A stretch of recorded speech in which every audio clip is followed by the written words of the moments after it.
I had to take a day off of work, I had to drive down there, gas was $4 a gallon, give me a break. That's a lot of time and energy. Then I had to go to the DMV here to renew my driver's license because it had expired and I didn't realize it. I probably overlooked it. But the point is, if students have to take time out to go to get a birth certificate, to go to DMV, and you can wait up to 4 hours. Nobody has that kind of time. Do you folks have 4 hours out of your day where you can sit twiddling your thumbs at DMV, waiting in line to get a piece of paper to afford you the right that you are allowed in this government, great state, to vote? No, you don't have that kind of time. None of us do, and it's not right to expect students to take the day off of class when those classes are important. Those credits are earned. We need to earn that so that we get our degree. If we don't have good grades, it looks like it makes a mess of your resume. When you miss a class, it costs your grade, especially if you struggle in that class anyway. If you're a little bit of a slow learner, make this process simple. Let us use our stupid IDs. Is it really that hard? I mean, the one young lady said $1 million for UW.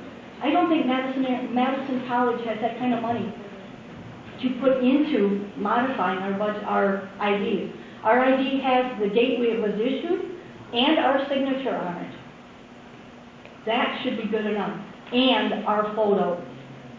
That should be good enough. Thank you. We're waiting for you to tell us what we need to do. And that's why I'm here, first and foremost, is to ask you to tell us what we need to do so we can get this into compliance. We have plans waiting, but we don't want to put all this capital when we're already experiencing record budget shortfalls into something that's going to adjust our student IDs if it's not going to be in compliance. It's already after midterms, folks. We're running out of time. I wish we could use the stickers. A lot of places already had plans to put the stickers on the student IDs, and then y'all folks put the kibosh on that. I'm asking y'all to allow for stickers for student IDs. It would make it tremendously easier in a really hard climate for being a student. Having to work, having to pay the bills, having to try and do 19 credits a semester like a lot of people do just so you can get out in 5 years or 4 years. We want to do this. We would also ask that you allow. We didn't think that the use of stickers on student identification was an acceptable means of ensuring student identification. How do we approach that? If you want my honest opinion. I do. All right.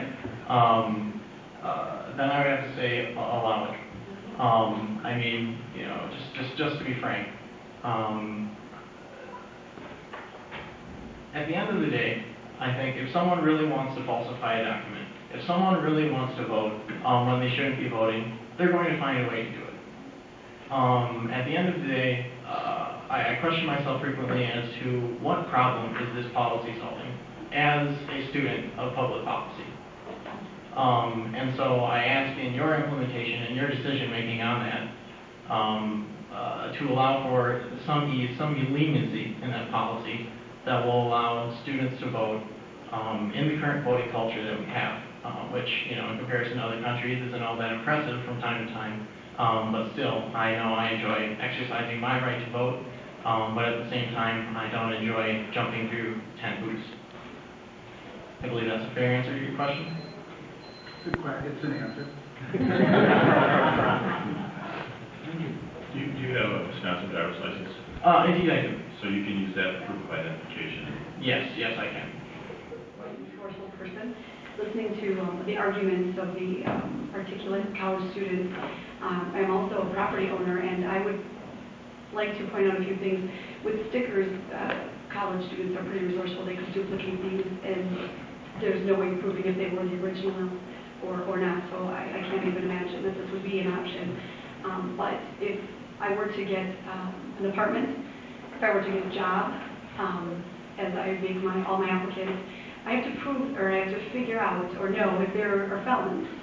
So your student identification need to include information that these people that are students or whoever they are, that they are not registered felons, that they are truly in compliance with all of the rules that apply to voters. But if these college students are preparing to get jobs, they're going to need a state license.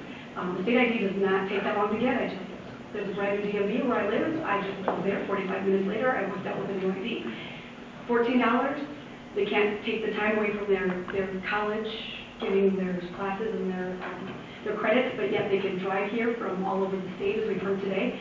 They can be at the Capitol for weeks on end, and apparently this doesn't affect anything. So what I'm trying to ask you is to focus on the fact that students' IDs, whatever they are, the state's identification will allow my vote to not be, I don't want to be disenfranchised, but my vote counts, and all the fraud that's occurred and the potential for fraud that's occurring will just basically, it will eradicate all the people that are legitimately voting with their state identifications. These people are perfectly capable of getting state IDs with their birth certificates. The time is not an issue. The arguments I'm finding absolutely preposterous, what they're bringing before you and asking you to do, and what I'm asking you to do is to make something consistent across the state that's going to allow people who are voting Republican, Democrat, to have their votes count by not being, disenfranchised, being outvoted by people who they're saying this is against Democrats, this is against minorities. Well, it has nothing to do with that. Everybody is completely resourceful. Everybody has $14, $16, and everyone's perfectly capable of finding that money, earning it, and buying an ID. They can ask their parents. Most are paying for their college anyway. So that's really all I have to say. College, which is collegium or society, says an installation of offering instruction in a professional, vocational, or technical field. And I think that covers. There you go. That covers. But I also point out that the American dictionary, the small desk one, does not go that far in its definition. So you have two conflicting definitions. I also realize that as an administrative body, as opposed to a court, we perhaps have a bit more latitude in ascertaining based on our expertise and so forth what this means in terms of the election law. But I'm not sure, since this is brand new legislation. But if the common and ordinary meaning of the word college is broad enough to encompass the technical